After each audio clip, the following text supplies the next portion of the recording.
Hi friends, welcome back to another video. Today I kind of want to just take a moment and sit down and kind of just talk about a little bit of my curly hair journey. It's a little difficult to talk about this topic because something that I have noticed when starting my curly hair journey is that everybody's is so different. I do remember myself when I was looking into fully embracing my curls. I did come to YouTube to find out what other people were doing. So that is what I'm going to share with you, some tips that I have learned over the years with my hair. But just a little bit of, background info on my curly hair. I have 3A curls, technically. That's what they are, or 3A, 3B curls. When I was in kindergarten, I had really straight hair. It was really long. It was all the way down to my butt. I wanted to cut it because I saw my mom cut her hair and I was like, oh, I'm gonna cut my hair, and that's when my curls came. And it's funny because my sister has more inkier curls, more coily curls than I do. When my mom saw that I had curly hair, she didn't really know what to do, so she just kept putting my hair in did one braid and just kept doing that all throughout elementary school into middle school. Then I discovered the flat iron and I started flat ironing my hair, which was not the best because if you know, when you flat iron your hair, your curl pattern gets disrupted. And I used to straighten my hair every 2 weeks. So I wash my hair, straighten it, and it was a 3-hour process.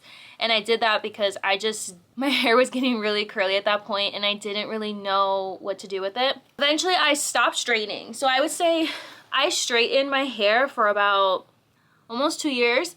Then I stopped, and that's when I came to YouTube and I started learning about different hair types of how to do curly hair. It took me, I would say, all throughout high school, I was doing different hairstyles for my curly hair. I was trying different products. So it took me about 4 to 5 years to truly get my hair to where it's at right now, which I would say it's pretty healthy. And I still am learning with my hair every day. One thing that I have noticed with curly hair is that it's constantly changing and it's never the same. But yeah, that's a little bit to my hair journey. I have colored my hair. I've put highlights on it. I've done a big chop on my hair where I chopped it all the way up to here. I could see if I could find a picture and insert somewhere, but up to here.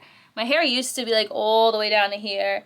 Then I chopped it up to here, and now we're almost where it used to be. It's dry and curly. My hair journey hasn't always been the easiest, as I feel with a lot of people with curly hair, it's not the easiest, but the learning process. But I do love the fact that in today's generation and with TikTok and everything, it's becoming, a lot of people are prioritizing their curls and really taking care of them. So I'll share with you some tips that I have learned over the years on how I maintain my curls, and maybe some tips that you can implement into your own curly hair journey. I have them all written down on my phone, so if you see me looking down, I'm looking at my phone. Along with having I have 3A curls, I also have low porosity hair, which means that my hair takes a long time to dry, and I think scientifically the cuticles on my hair are more bonded together so they don't break as easy. It means I have to do more to really get the products to sink into my hair and sink into the cuticles and have all the healthy things going on. So one of the things that I have learned is I used to do a lot of steam on my hair before putting deep conditioners. I noticed those were the best. I used to put these hot oil treatments. I'll try to put them somewhere on the screen. I did those for a little bit, and then I always switched them out because sometimes my hair gets really used to a product. Along with doing steam, which I really highly recommend if you have low porosity hair, I also recommend clarifying. That is my first tip for this. Clarifying curly hair is honestly, I think, quite essential. It's something I didn't realize until I would say 3 years ago that I really started clarifying my hair, and I'll show you the one that I use. I use this one. It's by Living Proof. It's the, oh my god, it's a focusing. Okay. It's by Living Proof. It's the clarifying detox shampoo. Really like this because it gets rid of product buildup, gets rid of any hard water, and just things that are probably sitting on your hair shaft. I really love this one because my hair feels really clean. It also is color safe. I clarify my hair personally about once a month, maybe twice a month. I'll clarify When I'm in the salt water, I clarify my hair probably 2 to 3 times a month, just because I'm in constant salt water and I'm in like different, you know, environments that can really be, I guess, too many elements for my hair, I guess. But I do recommend clarifying curly hair at least once a month. It truly has made such a difference when I did it. And my hair feels like my scalp gets a refresh, and it also helps if you have low porosity hair to get rid of all that buildup.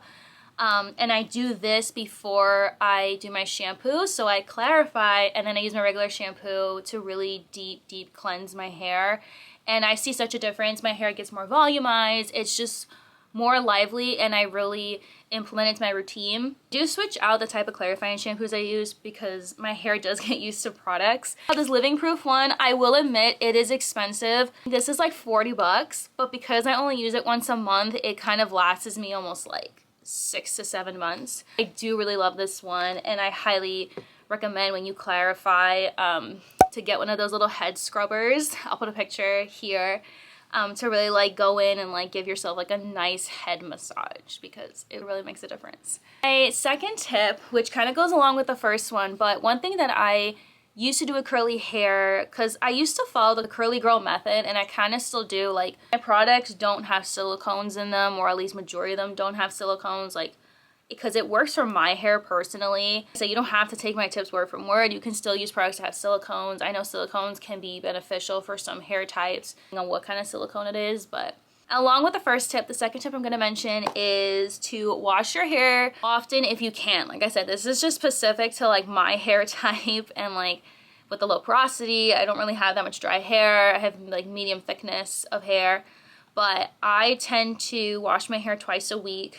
I wash it on Mondays and Fridays. At the weekend it's fresh, and then during the week it's fresh. But I wash my hair twice a week because my hair personally gets matted a lot. Actually something I'm working through right now, trying to figure out why it keeps getting matted, because like I said, curly hair will change. Still in the process of that, but in order to prevent that from happening, I do wash my hair like twice a week. I notice it makes such a difference, and I notice a lot of other curly hair girls do wash their hair more often, and they are seeing a difference. Will say one thing I've noticed, if you have more of a coily texture, more, you know, drier texture, I don't recommend washing often, because it's probably just going to dry your scalp out even more. Me, I always wash my hair like twice a week. Sometimes I'll push it to once a week, but when I did that, I noticed I got really heavy mats in my hair, and I just ended up losing a lot more hair that way. It doesn't hurt your hair. I feel like your scalp needs to breathe, and you need to wash it, and trust me, there's days I don't want to wash my hair because of the whole routine of my curly hair. But you know, you gotta do it. You gotta do it for your hair. So definitely wash twice a week. Okay, here's my tip number 3. Along with washing your hair 2 times a week, my third tip is to really invest in a conditioner. One thing I've learned from having low porosity hair in particular is I used to use regular conditioner. When I did some research, I found out that actually mask and deep conditioners work a lot better for the hair shaft once you like, you know, put steam on it, put some type of heat on it to allow the conditioner to settle. I've been doing that, and the one I'm currently using right now from Curlsmith, it's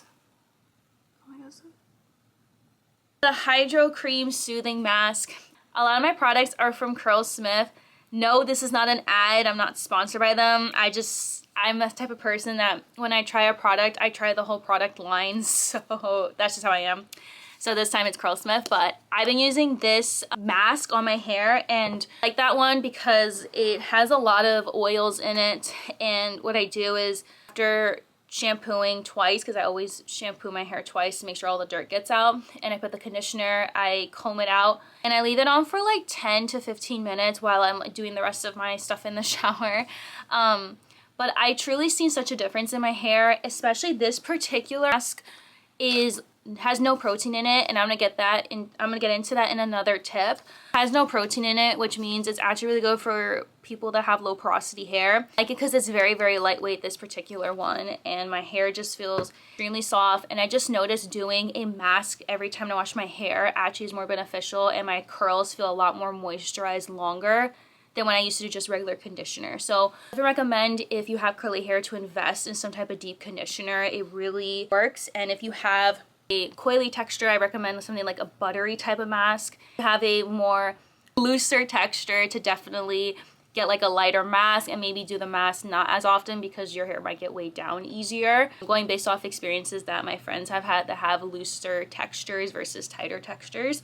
Definitely deep conditioner has been such a game changer for me. I have seen such a difference, and I do it every time when I wash my hair. Like I said, it's very tedious, but you know what? It's to keep the curls looking good. So on to my fourth tip. I never really made a video about it, but I probably will in the future on how I preserve my curls. And I also found in my research when I was learning about curly hair is using satin and having a satin pillowcase, a bonnet, scrunchies that are satin. Everything that touches my hair is satin. I have literally satin scrunchies. I can link these on Amazon. And these are like the big ones I use to tie up my hair. I have a satin pillowcase. I also have this on Amazon. I'll link it down below.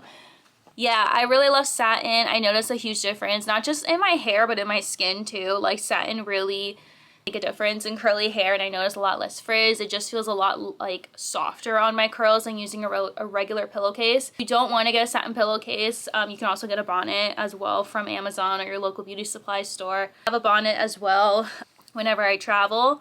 But yeah, I highly recommend these satin scrunchies. I tie up my hair a lot because, especially in the summertime, I just have a lot of hair and it gets in my face. Annoyed, so I put it back. But I've noticed that the satin scrunchie really makes a difference.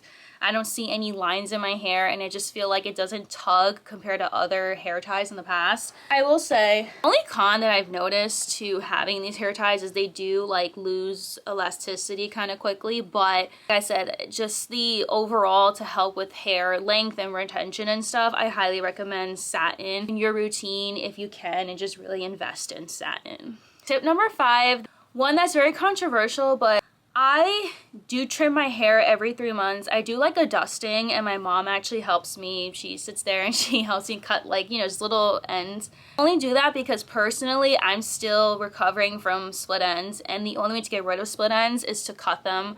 Like, that is the unfortunate truth. As far as cutting my hair used to be like this long, and I didn't have any layers, and it just looked very frizzy, and my hair looked like a little like tree, you know what I mean? It was like puffing up. There was really no body to it. I decided to go to a curly hair specialist, and I got long layers in my hair. I didn't cut it, but I had long layers, and I noticed the layers made such a difference in the way how curls look.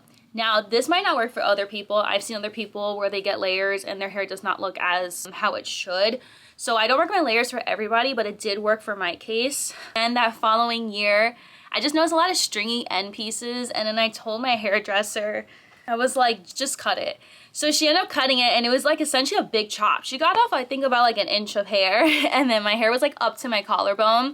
But my curls at the ends were like, they were curling, they were popping. When I first had the cut, I was in shock, but genuinely saw the difference because my hair after that grew a lot faster. I felt like here we are now where my hair is pretty much almost back to where it was. And I still, like I said, every 3 months I have a little reminder on my phone and I trim my hair. Sometimes I do it myself. Again, it's just more like a dusting. I'm not really taking off any length. I see my hairdresser like twice a year because I do get my hair touched up for color. Have her do like, again, like another little trim of my layers and just like a dusting. I do recommend, if you have split ends, please prioritize trimming your hair. It truly is a big deal. Like I said, it doesn't have to be like a full cut. It could just be literally like just dusting it really makes the difference. Very like bittersweet, but in order to have healthy ends and to not have your hair get dragged down, it's important to trim your hair. This is tip number 6. This is specifically for anyone who has low porosity hair. I have low porosity hair, and I didn't know that until I did one of those like tests from like naturallycurly.com. I think had like a test you can determine it, and I found I had low porosity hair because I was wondering why was like certain products not working on my hair, and it's really because I just didn't have the right products. Part of low porosity hair means you have to balance protein products and non-protein, because too much protein just creates more of the shaft that's already there on the hair, and it just is kind of useless. What the hair really needs is like moisture. What I use for shampoo, oh my god, it's so dirty, but is this one. It's the Core Strength shampoo by Curlsmith. This one has a little bit of protein in it, but it's not a lot, and the reason I like to balance it is because if you have too much moisture like type products on your hair, it will do the opposite effect and it becomes more like stringy, I think is what I've read and what I've seen. When you balance it with protein and moisture, it's gonna look a lot more balanced, you know? And I use this gel also from Curlsmith, and then I use this air dry cream, which is like leave-in conditioner. Both of these products have no protein along with the mask. I think this is all their hair and scalp line, and then this is from their, I think, growth line, and this is specifically has a lot of protein in it. But yeah, I really recommend to evaluate what kind of porosity you have in your hair, because I've noticed the porosity made a bigger difference than actually buying products that's it for curly hair. Like, I truly think finding these products, I did like a 360 and it became a lot more better. Like, I still have, like, you can kind of see, this is like third day hair, but I still have like a halo of frizz and stuff. But the way how my hair feels, I don't want to say it, but it doesn't feel dead. You know what I mean? Like my hair feels more lively. So I do recommend finding your hair porosity.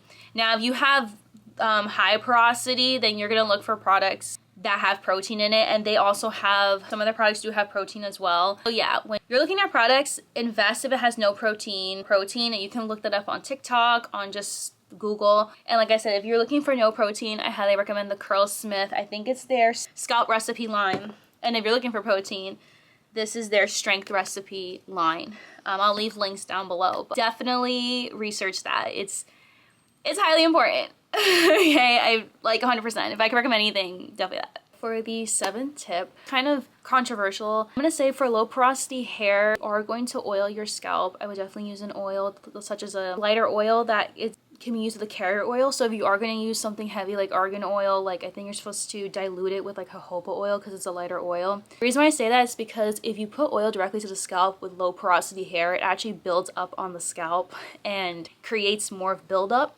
When it comes to oiling hair, I recommend if you are going to oil, use a light oil like jojoba oil, and I wouldn't do it as often before washes. Anything, I recommend oiling from like a little bit below mid-length to the tips of your hair to help protect the ends. But I will say oiling for low porosity hair, in my experience, it just causes more buildup. And since I do clarify and stuff, I do notice my hair, like for me personally, like I don't really need to oil my scalp that often. If you have high porosity hair, oiling is like a must. It really is a chef's kiss. But I do think with, like, I know TikTok always promotes oiling hair. I'm gonna tell you, it really depends on your hair type. That's why it's so important to do that porosity test. It really gives you insight into a lot of things. Yeah, if you are gonna oil your hair, use jojoba. If you have high porosity hair, you can go for the more heavier oils like castor oil, argan oil. Also, density of hair too matters. So if you have like thinner hair, you shouldn't be using as much oil as compared to someone with more thicker hair. But from my experience, I really don't oil my scalp much. I just oil the mid to the end. It's kind of controversial, I know, but like that's just stuff like I picked up and it worked for my hair. So yeah. For the 8th tip, which is another one that's kind of like interesting, but I don't use that much products. As you see, I only use, technically for my styling products, I only use 2 things. This is a leave-in conditioner and a gel. And then I have my regular shampoo and conditioner. Oh, well, sorry. Ah! Leave-in conditioner and gel. And then I have my shampoo and conditioner. I've noticed when I use too much products, it actually weighs my hair down.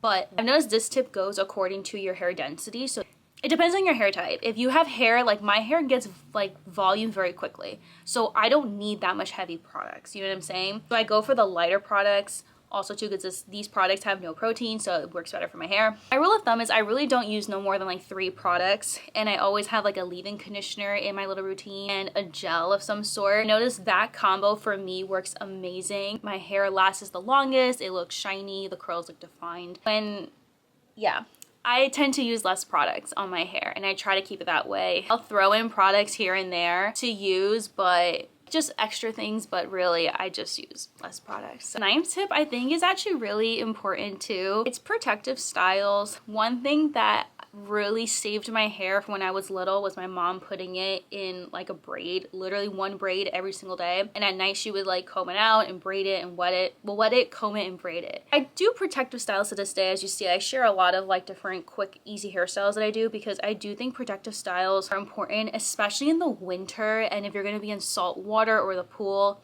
just because I've noticed doing protective styles like that has helped my hair from getting tangled. It protects the hair shaft. There's so many tutorials on YouTube on hairstyles for curly hair. I try to share as much as possible from stuff that I've learned. I think it also has helped with my hair growth journey as well, and like the trims to protective styles. It just really helps protect it. I really love braids. I do like two Dutch braids, or like just one braid. I just really love those two. They're just simple and easy. The links onto some hairstyles that like I have that I think could be useful if you're a first timer. And if you are gonna be in the pool, one little like micro tip, what I do is I wet my hair, I put conditioner, like my leave-in conditioner, put a little bit of like that light oil, like jojoba oil on my hair. Then I do Dutch braids down, and then I go into the water. Conditioner and the oil help protect your hair from like the salt water or the chlorine, so that your hair is not, you know, having all those chemicals, and like the conditioner creates a barrier. I will keep sharing more hairstyles as I go, but definitely protective styles for sure. And my final tip, this is tip number 10, is